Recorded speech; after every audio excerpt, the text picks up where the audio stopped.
तो लेंस में आगे हमें स्टडी करना है standard rays for image tracing. तो अब तक हमने लेंस मेकर फार्मूला और लेंस फार्मूला ये सब देख लिए हैं, और जो स्टैंडर्ड केसेस या नॉर्मल सर्कमस्टांसेस होते हैं उसमें लेंस के दोनों साइड में मीडियम सेम होता है। और अगर लेंस के दोनों साइड में मीडियम सेम होता है तो उसकी जो दोनों फोकल लेंथ है जो कि एक साइड में होती है दूसरी साइड में होती है, दोनों फोकल लेंथ बराबर होंगी। तो बार बार हमें ये कहना नहीं पड़ेगा कि ये फोकल लेंथ इतनी है वो फोकल लेंथ इतनी है, दोनों फोकल लेंथ बराबर होंगी। और हम फार्मूलेस का यूज़ बहुत सोच समझ कर करें, इसमें जो भी कंडीशंस बताएगी उन कंडीशंस का यूज़ करते हुए करें।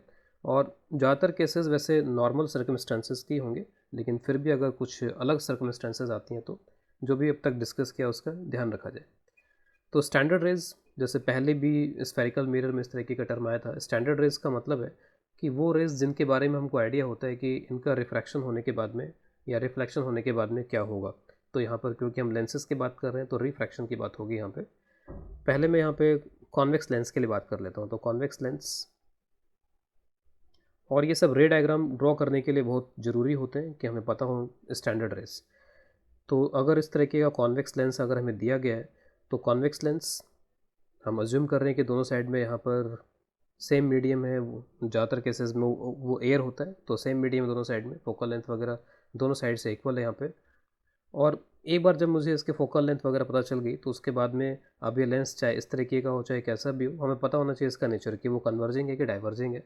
उसके अकॉर्डिंगली आप यहाँ पे इसका रे डायग्राम बना सकते हैं। तो ये जो लेंस है ऑब्वियसली कि this is a converging lens. तो अगर पैरेलल रेज आती हैं तो पैरेलल रेज आफ्टर रिफ्रैक्शन, अब हम यहाँ पर अलग अलग नहीं दिखाते कि यहाँ से रिफ्रैक्शन हुआ यहाँ पर भी दिखाएं यहाँ पर भी दिखाएं। बस कन्वेंशन ये है कि आप इसको ये जो बीच वाली लाइन कह लो या कुछ भी है ये यहाँ तक लेकर के जाओ, और उसके बाद में फिर यहाँ पर हमें पता है कि इसका क्या होने वाला है। तो ये यहाँ पर जो फोकस है वहाँ से पास करेगा ये जो बीम है, तो इसको ये कन्वर्स कर देगा। और कहाँ पे कन्वर्स कर देगा, यहाँ पर जनरली इसको सेकेंड फोकस बोला जाता है। तो पैरेलल रेज जो ऑप्टिकल एक्सिस या प्रिंसिपल एक्सिस के पैरेलल हो, अगर वो पैरेलल आएंगी तो आफ्टर रिफ्रैक्शन वो फोकस से पास करेंगी। बहुत से लोगों को लगता है कि बस यहाँ तक रेज जाएंगी उसके बाद में ख़त्म हो जाएंगी, ये मामला ख़त्म हो गया इनका। रेज जस्ट एक जोमेट्रिकल आस्पेक्ट है यहाँ पर ये। और यहाँ पर रेज कभी भी ऐसे मिलने के बाद में ख़त्म नहीं होती हैं, वो अपना ट्रैवल करती रहती हैं। आपस में मिलने से उन्हें कोई फ़र्क नहीं पड़ता है, क्योंकि इनका कोई फिजिकल एग्जिस्टेंस है ही नहीं कि आपस में मिल करके ये ख़त्म हो जाए या कुछ ऐसा हो जाए। तो वो जो रेज हैं वो अपना ट्रैवल करती रहती हैं। तो ऐसा नहीं मान के चलना है कि बस यहीं तक था इनका सफ़र, उसके बाद में इन्हें जो भी पाथ आगे मिलेगा उसके अकॉर्डिंगली ट्रैवल करेंगे। इसके बाद में दूसरी स्टैंडर्ड रे। तो अगर यहाँ पर फोकस वाले पॉइंट पे अगर कोई ऑब्जेक्ट रखा जाए या फिर यहाँ से अगर रेज पास होती हैं, ये आपका फर्स्ट फोकस है। तो अगर कोई रे यहाँ से पास होगी तो यहाँ से पास होने के बाद में इसके बारे में हमको पता है कि ये पैरेलल हो जाती है प्रिंसिपल एक्सिस के, तो दिस विल बिकम पैरेलल। तो ये सेकंड स्टैंडर्ड रे होगी। इसके बाद में जो अगली स्टैंडर्ड रे है यहाँ पर इसके लिए, तो नेक्स्ट स्टैंडर्ड रे विल बी, अब ये थोड़ा इंटरेस्टिंग है जो नेक्स्ट स्टैंडर्ड रे यहाँ पर इसमें। तो नेक्स्ट स्टैंडर्ड रे ये ऑप्टिकल सेंटर है। ऑप्टिकल सेंटर से जो रे पास करती है वो अनडेविएटेड पास करती है। तो इसको मैं लिख भी देता हूँ अलग से, ray passing through optical centre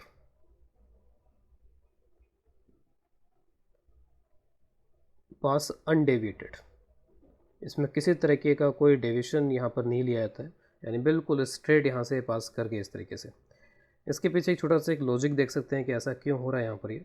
तो अगर यहाँ पर ये एक लेंस है कॉन्वेक्स लेंस, तो ये जो बीच का पार्ट है यहाँ पर ये, ठीक है, ये जो मिडिल पार्ट है यहाँ पर इतना, वो जो मिडिल पार्ट है this is behaving like a rectangular slab, एक थिन रेक्टेंगुलर स्लैब की तरह बिहेव कर रहा है। It is like a thin rectangular slab.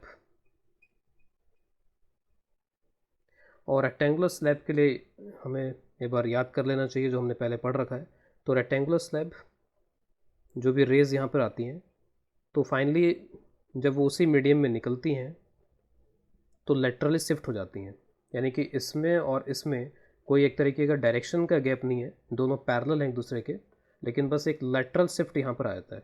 और ये लेटरल शिफ्ट हमने यहाँ पर देखा हुआ है कि लेटरल शिफ्ट किस पर डिपेंड करता है, तो लेटरल शिफ्ट डिपेंड करता है एक तो एंगल ऑफ इंसिडेंस पे, कि किस एंगल पे यहाँ पर इंसिडेंस हो रही है। सपोज़ मान लीजिए कि अगर ये नॉर्मल इंसिडेंस हो जाता तो रेज एज इट इज़ पास हो जाती, कोई लेटरल शिफ्ट होता ही नहीं वहाँ पर। और इसके अलावा जितनी ज़्यादा आप थिकनेस रखोगे, थिकनेस अगर आप बढ़ाओगे तो रे जो है वो थोड़ी और आगे निकल जाएगी यहाँ पे, और इधर की तरफ शिफ्ट कर जाएगी, तो उसका लेटरल शिफ्ट और ज़्यादा बढ़ जाएगा फिर वहाँ पे। तो दो एस्पेक्ट्स हैं, एक तो थिकनेस कि जो स्लैब है उसकी थिकनेस क्या है, और जो एंगल ऑफ इंसिडेंस है वो किस तरीके का है। इन दो एस्पेक्ट्स पे डिपेंड करेगा आपका यहाँ पर लेटरल शिफ्ट। उन दोनों ही एस्पेक्ट्स को हमने यहाँ पे काफ़ी कम कर रखा है। जो भी हम यहाँ पर केसेस ले रहे हैं, भले ही बोला जाए चाहे नहीं बोला जाए, बाय डिफ़ॉल्ट आपको मान के चलना है कि this lenses are thin lenses. तो एक तो थिन लेंसेज हैं, तो थिकनेस वाला एस्पेक्ट हमने रिड्यूस कर दिया बहुत ज़्यादा, यानी बहुत हद तक रिड्यूस कर दिया गया इस एस्पेक्ट को। उसके बाद में अगला एस्पेक्ट जो है कि हम यहाँ पर जनरली क्या मान के चलते हैं कि जो एंगल ऑफ इंसिडेंस वगैरह वो काफ़ी स्मॉल है। जो भी हमने डेरिवेशंस किए थे वहाँ से आपको ये सारी चीज़ें बार बार याद आती रहनी चाहिए कि हाँ हम किन कंडीशंस में काम कर रहे हैं। तो T and I R small, ये दोनों ही बहुत स्मॉल है और वेरी वेरी स्मॉल। तो अगर बहुत स्मॉल है इसका मतलब कि जो लेटरल शिफ्ट है वो होगा ही नहीं। अगर लेटरल शिफ्ट नहीं हुआ तो इसका मतलब कि जिस डायरेक्शन के अलोंग आई थी एग्जैक्टली, या जिस लाइन के अलोंग आई थी उसी लाइन के अलोंग ये निकल जाएगा बिल्कुल। तो उसी लाइन के अलोंग निकल जाने का मतलब है कि आप इसको ऐसा दिखा सकते हो कि ये ऑलमोस्ट बिल्कुल उसी लाइन के अलोंग निकल गया, किसी भी तरीके का लेटरल शिफ्ट इसमें यहाँ पर नहीं हुआ है। तो this is the reason behind कि ऑप्टिकल सेंटर से अगर कोई रे पास करती है तो उसमें किसी भी तरीके का डेविएशन नहीं आता है। तो ये तो हो गया यहाँ पर इस कॉन्वेक्स लेंस के लिए। अब इसी तरीके का आप कॉनकेव लेंस यानी कि जो डाइवर्जिंग लेंस है उसके लिए कर सकते हैं। तो डाइवर्जिंग लेंस के लिए मैं यहाँ पर ये डायग्राम ड्रॉ कर लेता हूँ, स्टैंडर्ड रेज। तो स्टैंडर्ड रेज यहाँ पर इसके लिए क्या क्या हो सकती हैं वो देखते हैं। तो अगर इस पर पैरेलल रेज आती हैं तो ये पैरेलल रेज को ये डाइवर्स कर देता है जैसा इसका नेचर है, और इनको अगर पीछे की तरफ बढ़ाया जाए तो ये यहाँ पर जाकर के मिलते हैं, और ये हो जाता है इसका सेकंड फोकस।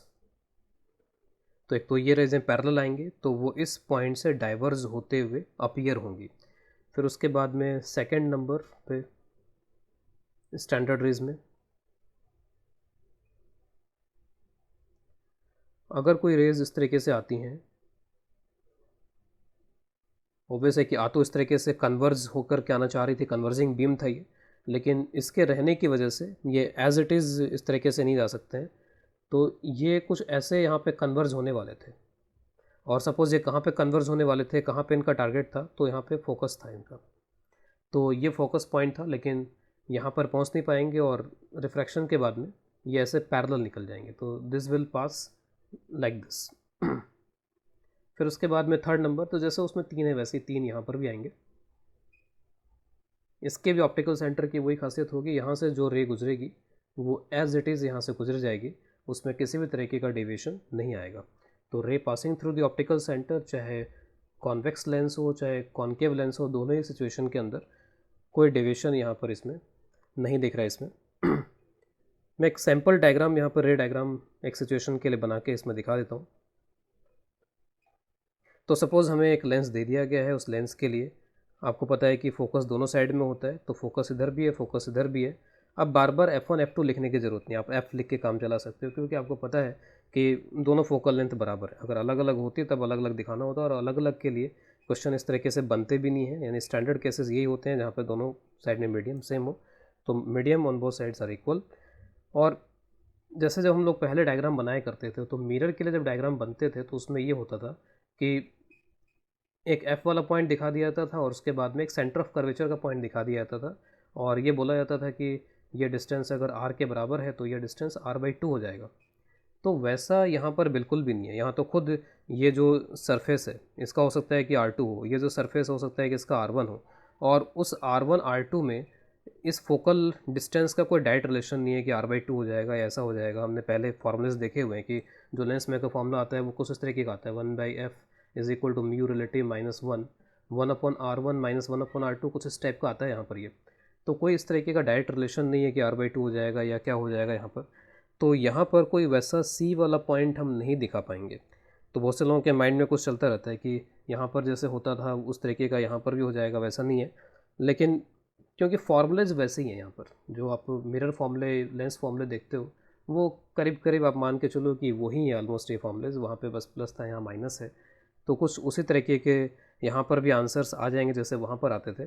तो यहाँ पर उस पॉइंट को सी से रिप्रेजेंट ना करने की वजह सिंपली 2f लिख दिया जाता है। तो 2f का सिंपली मतलब है यहाँ पे कि अगर इसके डिस्टेंस अगर मान लीजिए कि ये पी एफ के बराबर है तो इसका डबल डिस्टेंस हो जाएगा, और ये स्मॉल एफ है तो ये 2f हो जाएगा। तो 2f से रिप्रेजेंट किया जा रहा है। ध्यान रखिए सेंटर ऑफ कर्वेचर नहीं है ये, ऐसा नहीं कि यहाँ से यहाँ तक का डिस्टेंस इसको आप सेंटर ऑफ कर्वेचर बोलने लगो इसके लिए, तो it is not like that, क्योंकि इसका R1 हो सकता है, इसका R2 हो सकता है, फिर तो यहाँ से यहाँ तक ये R2 होना चाहिए था और यहाँ से यहाँ तक ये R1 होना चाहिए था, तो ऐसा तो नहीं है।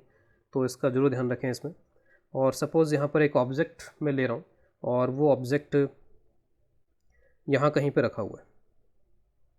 अब मुझे इसका रे डायग्राम बना के दिखाना है। तो रे डायग्राम अब क्योंकि स्केल से नहीं बना रहे हैं तो हो सकता है कि हमारे बनाने में ये इधर का उधर बन जाए, जहाँ बनना चाहिए वहाँ ना बने, लेकिन जस्ट इलस्ट्रेट करने के पर्पज़ से कि कैसे आपको बनाना होगा यहाँ पर ये। तो एक रे आप यहाँ से पैरेलल निकाल दो, और जो भी आप पैरेलल रे यहाँ पर निकालोगे तो पैरेलल निकलने के बाद में वो कहाँ से जाएगा, इसमें फोकस से। तो this will pass through focus. और दूसरा आप यहाँ पे इस पोल से होके गुजारो ऑप्टिकल सेंटर से। तो ऑप्टिकल सेंटर से जो रे पास करेगी वो अनडिविटेड पास करती है। यहाँ कहीं पे ये पॉइंट ऑफ इंटरसेक्शन आ गया, और पॉइंट ऑफ इंटरसेक्शन अगर यहाँ पर आ गया इसका, तो ये इसकी इमेज हो गई, क्योंकि एक रिफ्रैक्टेड रे ये वाली है और एक रिफ्रैक्टेड रे ये वाली है। इनका पॉइंट ऑफ इंटरसेक्शन इस पॉइंट का इमेज यहाँ बन जाएगा। तो इस तरीके से रे डायग्राम्स ड्रॉ किए जा सकते हैं। इसके बाद नेक्स्ट टॉपिक लेते हैं, इसमें ट्रांसफर्स और lateral magnification from a lens. तो लेंस से ट्रांसवर्स मैग्नीफिकेशन का फॉर्मूला यहाँ पर डराइव कर रहे हैं। तो ट्रांसवर्स का मतलब होता है perpendicular to the principal axis, वो डायमेंशंस जो कि प्रिंसिपल एक्सिस के परपेंडिकुलर हो उनके लिए मैग्नीफिकेशन। तो यहाँ पर आप देख सकते हो कि मैंने एक ऑब्जेक्ट यहाँ बना रखा है। इस ऑब्जेक्ट की इमेज यहाँ पर बनाने की कोशिश की गई है।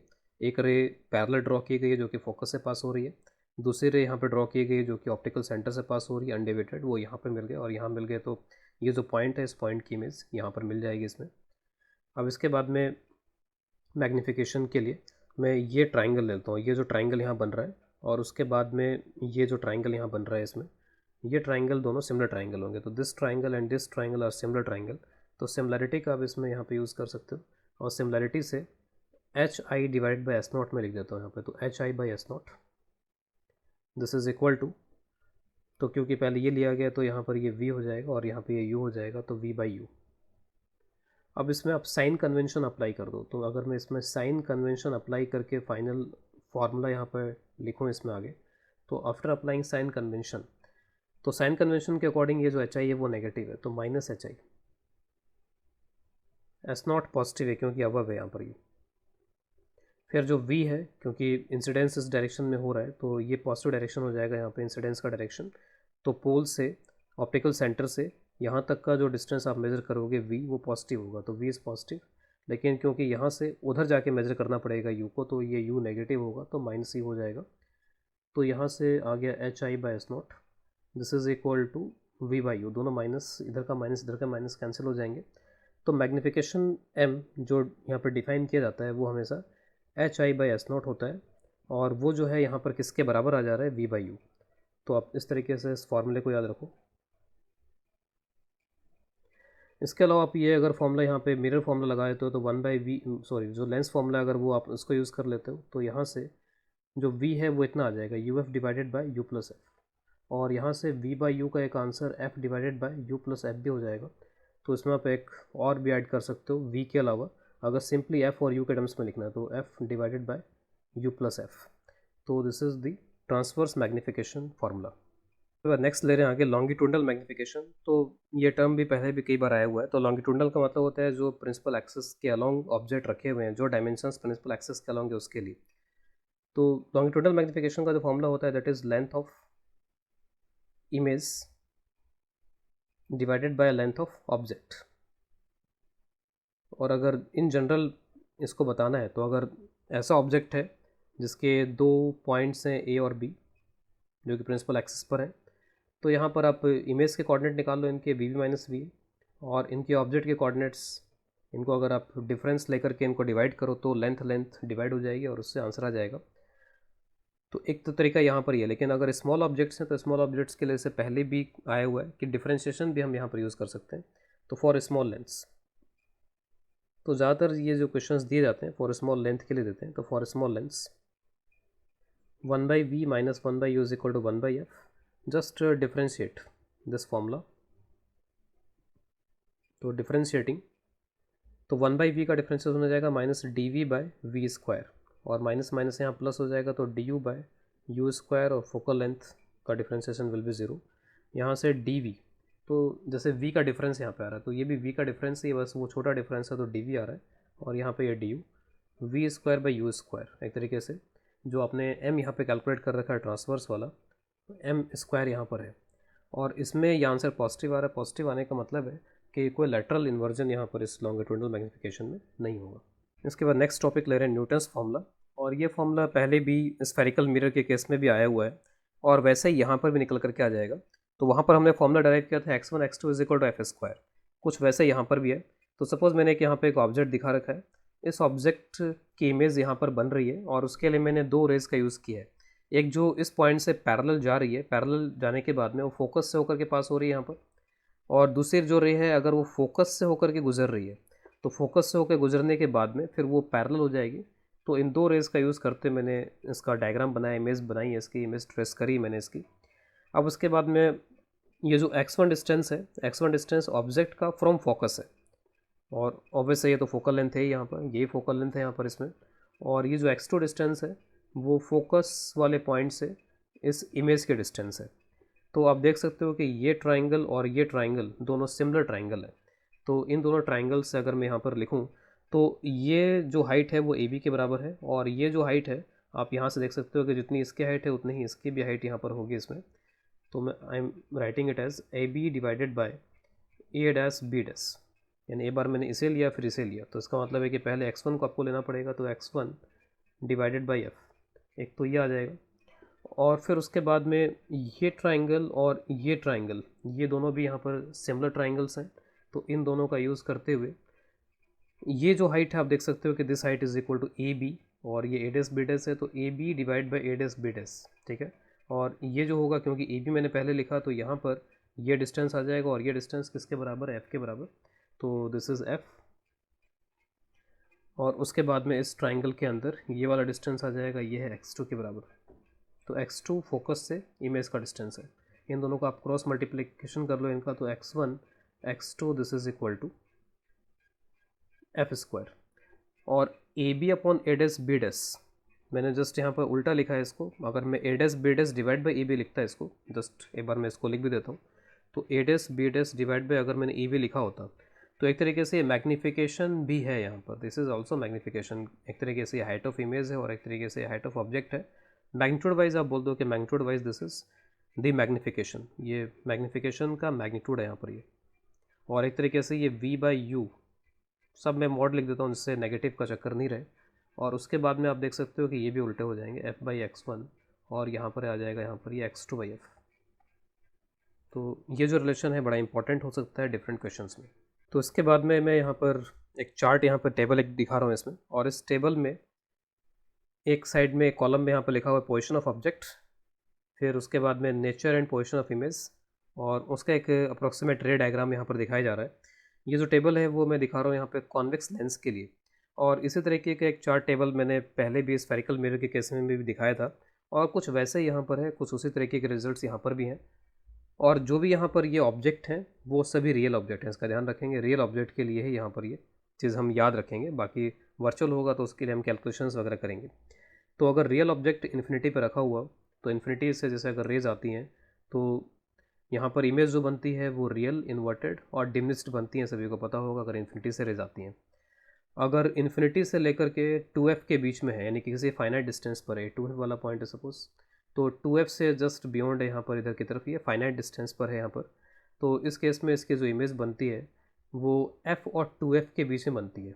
तो यहाँ कहीं पे ये f है और यहाँ कहीं पे ये 2f होगा, तो f और 2f के बीच में यहाँ पर इसकी इमेज बन रही है, और ये इमेज किस तरीके की बन रही है, रियल, इन्वर्टेड और डिमिनिस्ड, तो this is diminished image.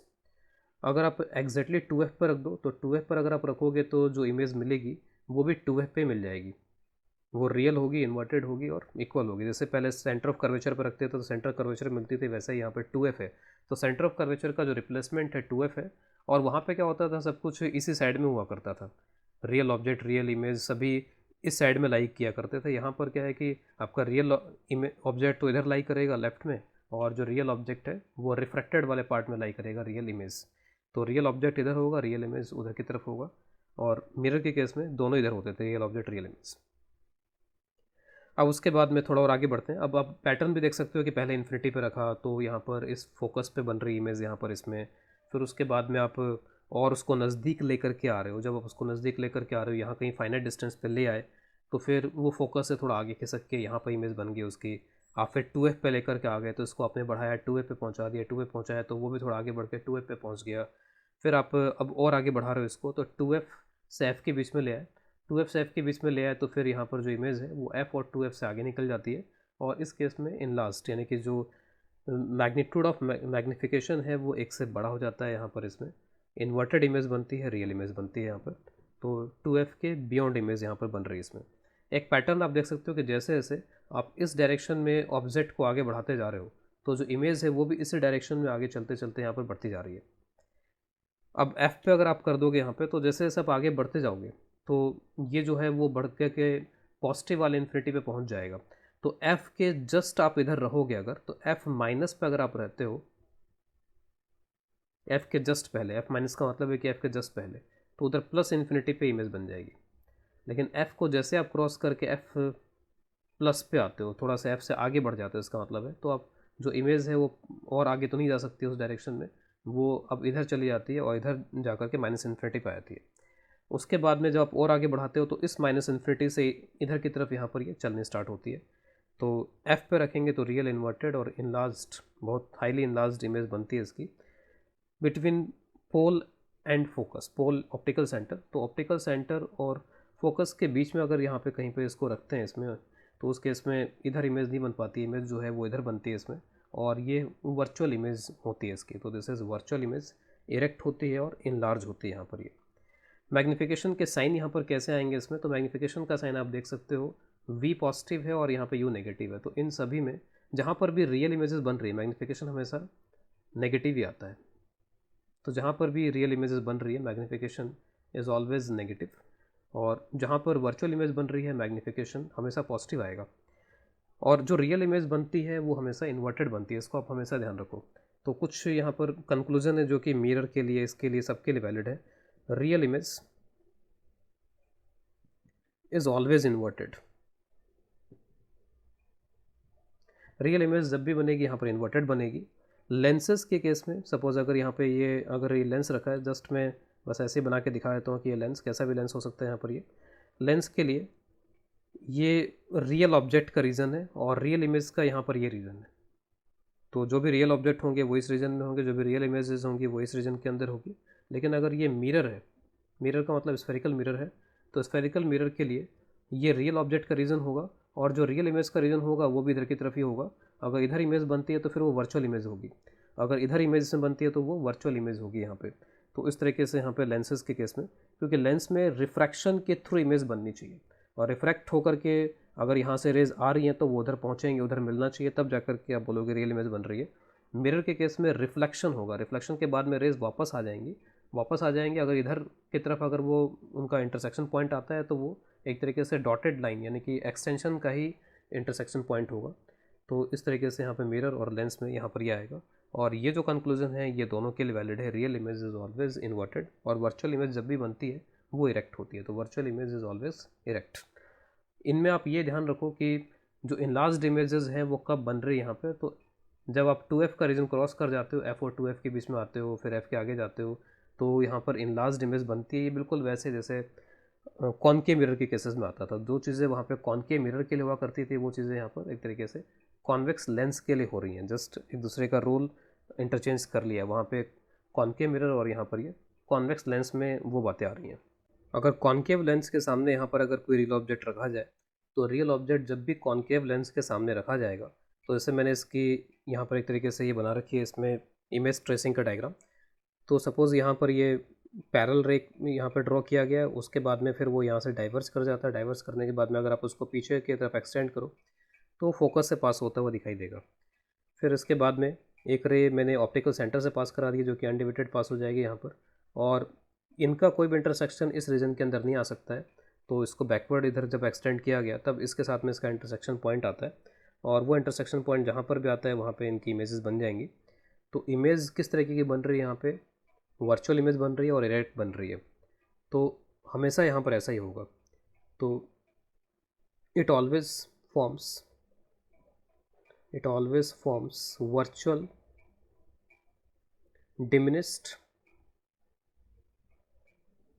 Erect image, लेकिन किस तरीके के ऑब्जेक्ट के लिए? वर्चुअल ऑब्जेक्ट की बात नहीं कर रहे हैं यहाँ पर, रियल ऑब्जेक्ट की बात कर रहे हैं सिर्फ। तो erect image for real object. अगर पैरेलल रेज आती हैं जो कि स्मॉल एंगल पे इंक्लाइंड है प्रिंसिपल एक्सिस से, तो अगर इस तरीके का एक बीम आता है, तो पहले भी हमने स्फेरिकल मिरर वगैरह कैसे पढ़ा हुआ है कि इनकी जो इमेजेस बनती हैं फोकल प्लेन में बनती हैं। तो फोकल प्लेन क्या होता है? फोकस से पास होने वाला एक प्लेन जो कि प्रिंसिपल एक्सिस के परपेंडिकुलर हो।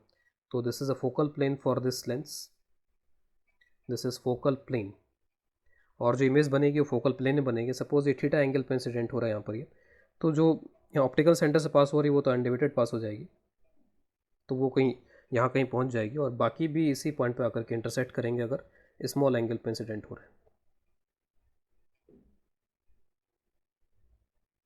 तो यहाँ पर इसकी इमेज बन जाएगी, और ये एंगल थीटा था तो ये वाला एंगल भी यहाँ पे थीटा बन जाएगा, और ये डिस्टेंस हो गया एफ, और फिर क्योंकि स्मॉल एंगल है तो ये जो डिस्टेंस है ये डिस्टेंस हो जाएगा यहाँ पर एफ इंटू थीटा के इक्वल।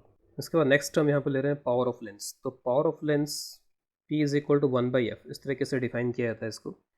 अगर मिरर के लिए लिखा जाता है तो मिरर के लिए आपको याद होगा कि मिरर के लिए लिखते हैं -1/f, और उस समय मैंने बताया था कि इसको कुछ ऐसे डिफाइन किया जाता है पावर को कि जो कन्वर्जिंग सिस्टम होते हैं उसके लिए पावर पॉजिटिव आ जाए।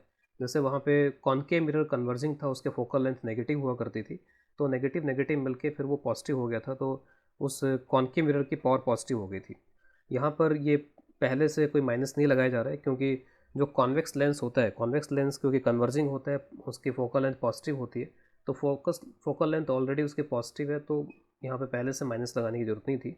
तो P is equal to 1/f, और f अगर यहाँ पर मीटर में रख देते हैं तो जो पावर है वो डायप्टर में आता है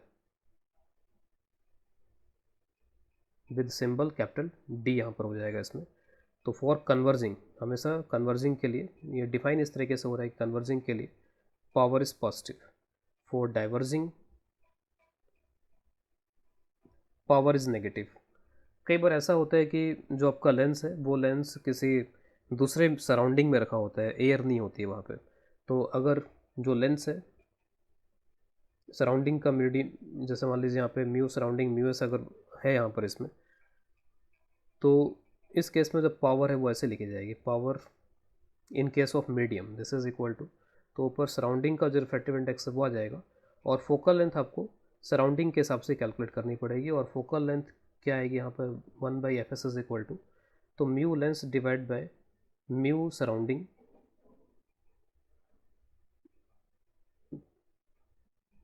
focal length with respect to the medium,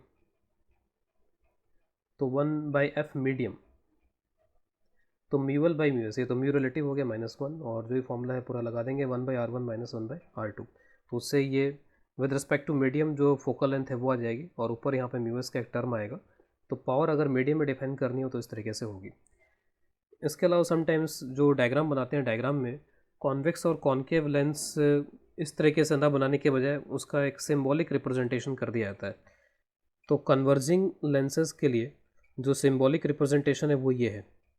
तो अगर इस तरीके का डायग्राम में दिखाया गया हो तो this is a convex lens या कन्वर्जिंग लेंस,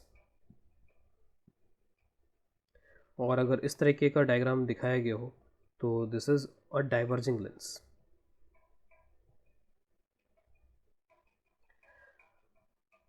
और जो सिंबल्स यहाँ पर इस तरीके से दिए गए हैं तो वो कुछ ऐसे दिए गए होंगे कि यहाँ पर ये एरो बना हुआ है, तो एरो का मतलब है कि रेज जाकर कैसे कन्वर्ज हो रही हैं इसमें, और यहाँ पे कुछ ऐसे बना हुआ है, इसका मतलब यहाँ पर ये इस तरीके से ये डाइवर्ज होने की सिचुएशन है, और यहाँ पर ये कन्वर्ज होने की सिचुएशन है, तो कुछ इस तरीके का है।